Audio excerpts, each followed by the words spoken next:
इस कहानी की शुरुआत में हम एक राधा नाम की लड़की को देखते हैं जो कि अपने कमरे के अंदर बैठी हुई होती है। हाल ही में राधा की नई नई शादी हुई है और आज की रात उसकी पहली रात है और वो अपने पति सूर्य का इंतजार कर रही थी। लेकिन दोस्तों, काफी टाइम बीतने के बाद भी सूर्य कमरे के अंदर नहीं आता। अब उसे इंतजार करते करते बहुत देर हो जाती है। फिर तभी थोड़ी देर के बाद सूर्य फाइनली कमरे के अंदर आता है, लेकिन वो कमरे के अंदर आने के कुछ ही टाइम के बाद वापस से कमरे के बाहर चला जाता है और इस कमरे के सामने एक कमरा और बना हुआ था, वो उस कमरे के अंदर चला जाता है। ये सब देखकर राधा को बहुत अजीब लगता है, क्योंकि आज की रात ना ही सूर्य ने उससे कुछ बातें की थी और ना ही वो उसके पास आया था। अब इसी के साथ राधा उसका इंतजार करती रहती है और तभी इंतजार करते करते रात के 2 बज जाते हैं, लेकिन सूर्य उसके कमरे के अंदर नहीं आया था। वो पूरी रात कमरे से बाहर था। अब इंतजार करते करते यहाँ पर सुबह हो जाती है, लेकिन सूर्य पूरी रात उसके कमरे के अंदर नहीं आया था। फिर तभी सुबह होती है और सुबह के वक्त पर राधा सूर्य के कपड़ों को रखकर उसी कमरे की तरफ अट्रैक्ट होती है जिस कमरे के अंदर कल रात को सूर्य गया था, जो कमरा उसके कमरे के थोड़ा सा ही पास में बना हुआ था। राधा को उस कमरे के अंदर से कुछ अजीबोगरीब प्रकार की आवाजें आती हैं। इसके बाद वो फैसला करती है कि वो इस कमरे के अंदर जाएगी। वो इस कमरे का दरवाजा खोलती है और फाइनली इस कमरे के अंदर एंटर कर जाती है। वो जैसे ही उस कमरे के अंदर जाती है तो उसे सारा सामान इधर उधर बिखरा पड़ा हुआ दिखाई देता है। वो थोड़ा सा आगे और चलती है, तभी उसे एक चेयर पर एक डरावनी गुड़िया बैठी हुई दिखाई देती है और चेयर बड़ी ही जोरों जोरों से हिल रही थी। ये देखकर राधा को बहुत अजीब लगता है और बहुत ही डर लगता है।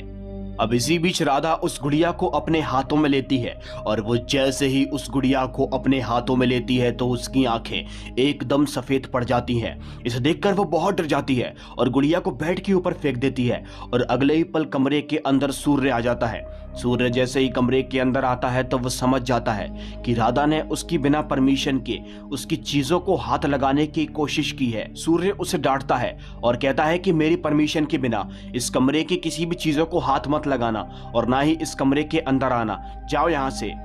और तभी राधा उस कमरे के अंदर से चली जाती है। जैसे ही वो उस कमरे के अंदर से जाती है तो सूर्य यहाँ पर उस गुड़िया को बेड से उसी चेयर के ऊपर बिठा देता है और उसकी तरफ देखकर एक अजीब सी स्माइल करता है। इसका मतलब क्या है ये तो आपको आगे ही पता चलेगा।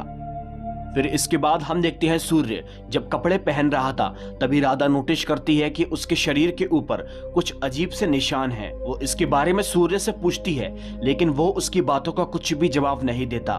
वेल गाइस, इसके बाद तभी अगले ही सीन में हम देखते हैं परिवार के सभी लोग बैठकर नाश्ता कर रहे थे।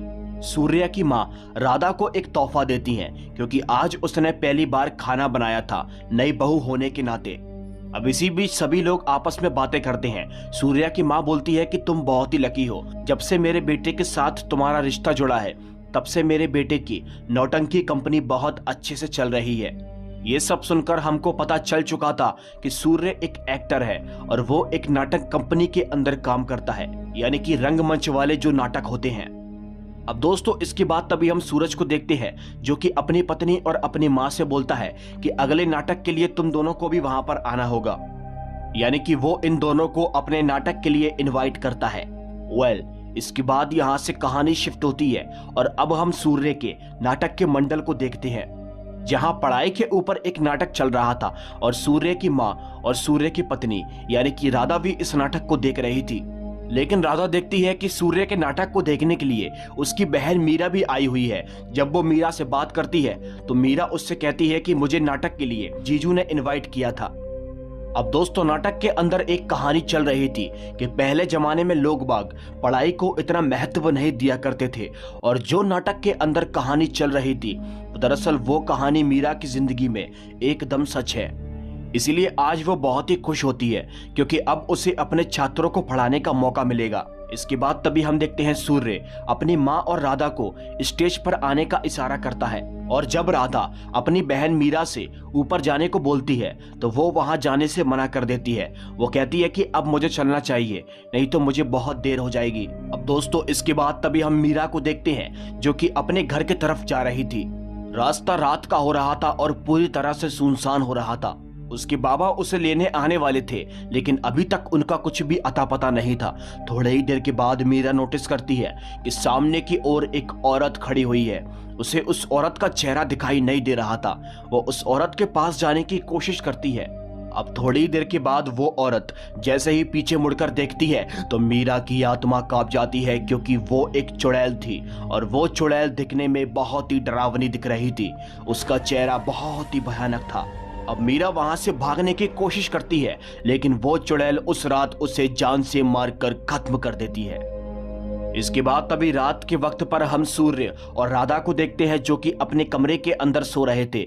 गई रात को सूर्य की आंख खुलती है और वो बेड से उठ जाता है। वो तकिए के नीचे से उसी बंद कमरे की चाबी को निकालता है और तभी वो अपने कमरे से बाहर निकलकर उसी बंद कमरे के अंदर चला जाता है। अब वो जैसे ही उस बंद कमरे के अंदर जाता है तो हम उसी डरावनी गुड़िया को देखते हैं। वो गुड़िया को देख रहा था, लेकिन अगले ही पल वो गुड़िया उसी चुड़ैल के अंदर तब्दील हो जाती है जिसने कल रात मीरा को मार दिया था। अब वो चुड़ैल सूर्य को अपने पास आने को कहती है और तभी वो उसके पास चला जाता है। इसी बीच हम देखते हैं राधा की यहाँ पर आंख खुलती है। वो उठती है तो पाती है सूर्य उसके बगल में नहीं लेटा हुआ है, इसलिए ये देखकर वो बहुत ही डर जाती है। इसके बाद तभी वो अपने बेड से उठती है और उसी बंद कमरे के पास चली जाती है। वो बाहर से सुनती है तो उसे अंदर से कुछ अजीबोगरीब प्रकार की आवाजें आ रही थी और ये देखकर वो बहुत ही डर जाती है। अब थोड़ी ही देर के बाद राधा वापस अपने कमरे के अंदर आकर सो जाती है। फिर तभी कुछ ही टाइम के बाद सूर्य उस कमरे से बाहर निकलता है और अपने कमरे के अंदर आ जाता है। वो एक किताब को पढ़ने का नाटक कर रहा था, जिससे कि राधा को ये लगे कि वो गई रात इस किताब को पढ़ने के लिए उठा है। लेकिन राधा भी बहुत चालाक थी, वो वहां पर सोने का नाटक कर रही थी। अब थोड़ी देर के बाद सूर्य उस चाबी को तकिए के नीचे रखकर वहां पर सो जाता है और जैसे ही वो सोता है तो राधा फौरन ही उस तकिए के नीचे से उस चाबी को निकाल लेती है और चाबी को लेने के बाद वो उस ताले को खोलकर उसी कमरे के अंदर चली जाती है। जैसे ही वो उस कमरे के अंदर जाती है तो उसे वही डरावनी गुड़िया दिखाई देती है, जो कि चेयर पर बैठकर बड़ी ही जोरों जोरों से हिल रही थी और अजीब से हंसने की आवाज सुनाई दे रही थी। राधा को यहाँ पर बहुत ही डर लगता है और थोड़ी ही देर के बाद वो देखती है वो गुड़िया उस चेयर से पूरी तरह से गायब हो चुकी थी। वो पलक झपकते ही वहां से गायब हो चुकी थी। और दोस्तों, अगले ही पल जब उसकी निगाह उस कमरे में लगे हुए आईने की तरफ पड़ती है तो उसकी आंखें फटी की फटी रह जाती है, क्योंकि अब वो चुड़ैल एक गुड़िया से तब्दील होकर एक चुड़ैल बन चुकी थी। इसी के साथ राधा बहुत डर जाती है और वो जोर से चीखती है। उसके चीखने की आवाज सुनकर सूर्य इस कमरे के अंदर दोबारा आ जाता है। वो आता है तो वो उसे बताने की कोशिश करती है, लेकिन वो उसकी बात को नहीं सुनता, इसलिए तभी वो वहां से डरकर चली जाती है। अब दोस्तों, इसके बाद तभी हम देखते हैं अगली सुबह राधा सूर्य को चाय देने के लिए जाती है, लेकिन वो कुछ अजीबोगरीब प्रकार की दुनिया में खो जाती है और जब सूर्य उससे चाय मांगता है तो एकदम चाय का कप उसके हाथ से छूट जाता है, जिससे कि कप टूटकर चाय नीचे फैल जाती है। अब इसी के साथ थोड़ी देर के बाद राधा की सास वहां पर आती है और उससे कहती है कि तुम्हारे मायके से फोन आया था, कल रात तुम्हारी बहन मीरा की मौत हो गई। ये सब सुनकर वो बेचारी बहुत ही परेशान हो जाती है और फौरन ही अपने मायके चली जाती है। जब वो वहां पर पहुंचती है तो अपनी बहन की डेड बॉडी को देखकर काफी ज्यादा शॉक हो जाती है, क्योंकि कल रात तो वो उसे नाटक मंडल में मिली थी, तो फिर अचानक से रातों रात उसकी मौत कैसे हो गई। राधा को मीरा की बॉडी के ऊपर अजीबोगरीब प्रकार के निशान दिखते हैं और तभी वो याद करने की कोशिश करती है। ये निशान उसने सूर्य के शरीर के ऊपर भी देखे थे। अब धीरे धीरे करके उसे सब कुछ समझ में आ रहा था। इसी के साथ राधा देखती है उसकी बहन मीरा के हाथ में एक झुमका था और दोस्तों, सेम टू सेम यही झुमका उसने कल रात उस कमरे के अंदर उस डरावनी गुड़िया के हाथों में देखा था। और ये देखकर वो समझ जाती है कि हो ना हो उस गुड़िया से और उसकी बहन मीरा की मौत से कुछ ना कुछ ताल्लुक जरूर है। तभी वो ये सब जानने के लिए फौरन ही यहाँ से अपने ससुराल वापस चली जाती है। वहां जाकर वो एक बार फिर से उसी बंद कमरे के अंदर जाती है और दोस्तों, जब वो उस कमरे के अंदर पहुंचती है तो वो उसी डरावनी गुड़िया को देखती है और जब वो उस गुड़िया को देखती है तो दोस्तों, उसका शक एकदम सच था। उस गुड़िया के हाथ में सेम टू सेम वही झुमका बंधा हुआ था। लेकिन यहाँ पर वो कंफ्यूज हो रही थी, वो समझ नहीं पा रही थी आखिर एक गुड़िया एक इंसान को कैसे मार सकती है। अब इसी के साथ राधा को उस कमरे के अंदर एक किताब मिलती है और दोस्तों ये किताब कोई और नहीं, ये वही किताब है कल रात को सूर्य जिसके अंदर कहानी को एक्टिंग करने की कोशिश कर रहा था। अब वो जैसे ही उस किताब को उठाती है और वो उसे पढ़ने की कोशिश करती है, लेकिन तभी उस बंद कमरे के अंदर उनके घर की नौकरानी आ जाती है। वो जैसे ही कमरे के अंदर आती है तो यहाँ पर राधा उससे पूछती है कि तुम्हें मेरी मदद करनी होगी, मुझे बताओ ये गुड़िया कहाँ से आई और सूर्य इस गुड़िया को कैसे और कब लेकर आया। उसकी घर की नौकरानी बताती है कि सूर्य इस गुड़िया को तुम्हारी शादी से 1 महीने पहले लेकर आया था और जब से ये गुड़िया आई है तब से उसका काम यानी कि उसकी नाटक कंपनी बहुत ही अच्छे से चल रही है। वो पूछती है कि आखिर सूर्य इस गुड़िया को कहां से लेकर आया था और तभी वो उसे बताती है कि एक पुरानी दुकान से। और तभी इसी बीच राधा उस दुकान का एड्रेस ले लेती है और उसी पुरानी दुकान के पास चली जाती है। वो वहां जाकर उस दुकान के ओनर से उस गुड़िया के बारे में बात करती है और पूछती है कि आपको ये गुड़िया किसने बेची थी, लेकिन वो उसकी कुछ भी मदद करने को तैयार नहीं था क्योंकि दिन भर में बहुत सी प्रोडक्ट्स लोग बाग बेचने के लिए यहाँ पर आया करते हैं। और दोस्तों इसी बीच हम देखते हैं जब वो उस दुकान के ओनर से बात कर रही थी तभी इसी बीच हम एक लड़की को देखते हैं जो कि काफी देर से राधा को फॉलो कर रही थी। अब ये लड़की कौन है इसके बारे में तो आपको आगे पता चलेगा। वेल गाइस, इसके बाद तभी हम देखते हैं राधा थक हार कर वहां उस दुकान से निकल जाती है। अब वो अपने घर की ओर जा रही थी लेकिन जाते जाते बहुत देर हो जाती है। उसे पता नहीं चलता कि कब रात हो गई। उसे बहुत ही डर लग रहा था क्योंकि अगर सूर्य को पता चल गया कि मैं उसकी गुड़िया को यहाँ पर लेकर आई हूँ तो वो बहुत ही गुस्सा होगा। और जब वो धीरे धीरे करके आगे की तरफ बढ़ती जा रही थी तभी अचानक से कोई उसका नाम लेकर उसको पुकारता है।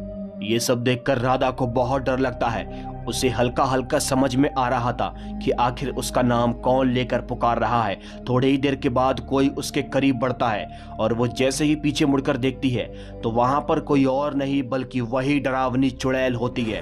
वो चुड़ैल बोलती है कि तूने यहाँ पर आकर बहुत बहुत बहुत बड़ी गलती कर दी है। राधा उस चुड़ैल से बोलती है कि आखिर तुमने मेरी बहन को क्यों मारा, लेकिन वो उससे कुछ नहीं कहती और कहती है कि मौत तो अब तेरी भी होगी। राधा अपनी जान बचाकर वहां से भागने की कोशिश करती है लेकिन तभी वो एक पेड़ से टकराकर गिर जाती है और वहीं पर बेहोश हो जाती है। अगले ही पल उसे होश आता है तो वो एक घर के अंदर होती है और उसके सामने एक लड़की होती है। वो ये देखकर बहुत डर जाती है क्योंकि वो उस लड़की को नहीं जानती थी। और दोस्तों ये लड़की कोई और नहीं, ये वही लड़की है जो कि रात में उस खिलौनों की दुकान पर राधा को बहुत देर से फॉलो कर रही थी। अब वो लड़की राधा से बोलती है कि तुम्हें डरने की कोई जरूरत नहीं है, मैं तुम्हारी मदद करने के लिए यहाँ पर आई हूँ। राधा बोलती है कि क्या तुमने उस डायन को देखा, वो गुड़िया कहाँ है। और तभी वो लड़की जिसका नाम आरती था वो राधा से बोलती है कि उस गुड़िया के अंदर किसी और की नहीं बल्कि मेरी सगी बहन गायत्री की आत्मा है। ये सब सुनकर राधा को बहुत डर लगता है। वो उससे कहती है कि क्या वो चुड़ैल तुम्हारी बहन है। इस पर आरती उससे कहती है हाँ। आरती कहती है कि मैं काफी सालों से उस गुड़िया को ढूंढ रही थी लेकिन उस दुकान में काम करने वाले उस आदमी ने बताया कि वो गुड़िया तुम्हारे पास है और इसीलिए मैंने तुमको फॉलो करना शुरू कर दिया। आरती उसे और बताती है और कहती है हमारे परिवार में पीढ़ी बाई पीढ़ी दिव्य दृष्टि की शक्तियों का समापन है और ये शक्तियां बचपन से ही मैं और मेरी बहन के अंदर थी जिसका नाम गायत्री है। मेरी बहन मुझसे भी ज्यादा शक्तिशाली थी लेकिन उसने अपनी शक्तियों का गलत उपयोग किया। वो बोलती है कि वो काला जादू जैसी अजीब सी क्रिया सीख गई थी और इसी के साथ उसके पास एक किताब थी। वो इंसान के खून से उस किताब के अंदर एक कहानी लिखती थी और फिर उस कहानी को रियल करके हकीकत में उन लोगों की मौत कराती थी। अब ये सब सुनकर राधा उससे कहती है कि शक्ति तो आपके पास भी है, आपने उससे क्यों नहीं रोका। और इसका जवाब देते हुए आरती उससे कहती है कि मेरी बहन मुझसे कई गुना ज्यादा शक्तिशाली है इसलिए आज तक मैं उसे रोक नहीं पाई। लेकिन ये बात मैं बहुत अच्छे से जानती थी कि लोहे को केवल लोहा ही काट सकता है। इसीलिए मैं एक औरत के पास गई जिसका नाम नैना था। नैना को काले जादू में बहुत ही जानकारी थी और तभी मैंने उसकी शक्तियों के बदौलत अपनी बहन गायत्री की आत्मा को उस गुड़िया के अंदर कैद करवा दिया। वो बताती है कि इतने सालों से हम ये सब कुछ भूल ही चुके थे लेकिन तुम्हारे पति सूर्य ने अचानक से उस गुड़िया को खरीदकर उस शैतानी आत्मा को एक बार फिर से आजाद कर दिया। वो बताती है कि वो चुड़ैल हर रात तुम्हारे पति सूर्य को एक नई कहानी देती है और जब सूर्य उस नई कहानी को कॉपी करके अपने नाटक मंडल के अंदर प्रदर्शन करता है तो वो कहानी किसी की जिंदगी के साथ एकदम सच होती है। जैसे कि दोस्तों एपिसोड की शुरुआत में मीरा की कहानी पर्दे के ऊपर चल रही थी, यानी कि पढ़ाई वगैरह ये सब कुछ, और इसी के साथ हमने देखा था कि वो कहानी मीरा के साथ एकदम सच हो गई थी।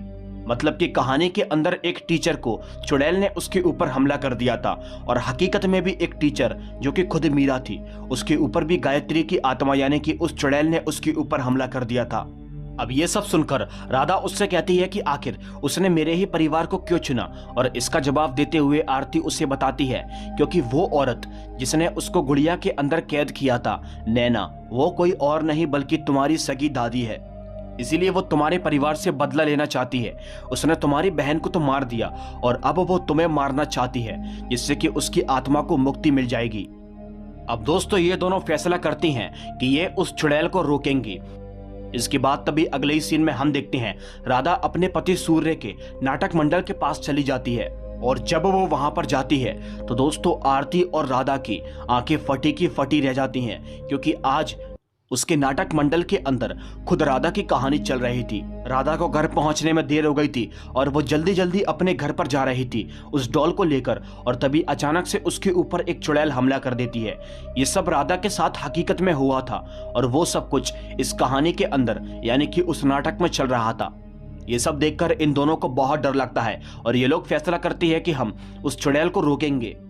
अब इसी के साथ हम देखते हैं राधा अकेले ही उस सुनसान रास्ते से घर पर जाने की कोशिश करती है, लेकिन तभी उसका नाम लेकर उसको कोई पुकारता है। और दोस्तों थोड़ी देर के बाद वो डरावनी चुड़ैल उसके पास आती है और उससे कहती है कि राधा, तुझे मारने के बाद मेरी आत्मा को फाइनली मुक्ति मिल जाएगी।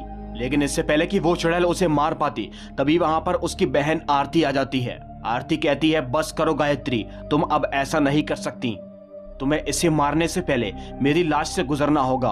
और तभी गायत्री की आत्मा अपनी बहन आरती को नुकसान पहुंचाने की कोशिश करती है, और तब तक वो उस पर हमला करने में बिजी थी। और तभी इसी मौके का फायदा उठाकर राधा उस शापित किताब को जलाकर राख कर देती है। ये सब देखकर वो चुड़ैल बहुत ही गुस्सा होती है और अब वो राधा के ऊपर हमला कर देती है। और दोस्तों इसी मौके का फायदा उठाकर फाइनली आरती अब उसे दोबारा किसी इस गुड़िया में हमेशा के लिए कैद करने की कोशिश करती है। उसके पास भी बहुत सारी शक्तियां थी और तभी वो किसी मंत्रों का उच्चारण करके उसे फाइनली उस गुड़िया के अंदर कैद करना चाहती है। लेकिन इससे पहले कि वो इस शुभ काम को करती तभी वहां पर अचानक से ना जाने कहां से सूर्य आ जाता है, और जैसे ही सूर्य वहां पर आता है तो वो यहाँ पर आरती को रोकता है। अब इसी बीच उन दोनों के अंदर हाथापाई हो जाती है और आरती उसे धक्का दे देती है। वो वहां पर किसी चीज से टकराकर वहीं पर बेहोश हो जाता है। लेकिन दोस्तों अब वो चुड़ैल उसे ऐसा नहीं करने देती। वो आरती का गला दबाती है और अब उसे फाइनली मारने ही वाली होती है। आरती राधा से बोलती है कि अब आगे की क्रिया तुमको ही करना होगी, ये चुड़ैल मुझे कुछ भी नहीं करने देगी। तभी इसी के साथ राधा अपनी हिम्मत को दिखाते हुए कुछ मंत्रों का उच्चारण करना शुरू कर देती है। और दोस्तों इन मंत्रों का उच्चारण करके वो उसे हुक्म देती है कि वो हमेशा के लिए इस गुड़िया के अंदर कैद हो जाए। और होता भी कुछ ऐसा ही है।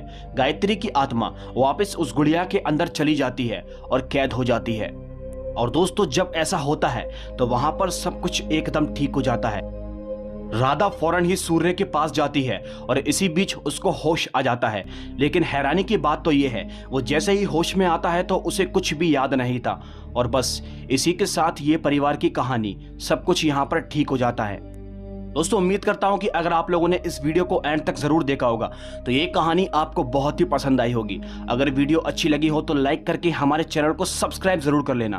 बाकी मैं मिलूंगा आपसे एक और नई दिल दहला देने वाली कहानी के साथ। तब तक के लिए बाय एंड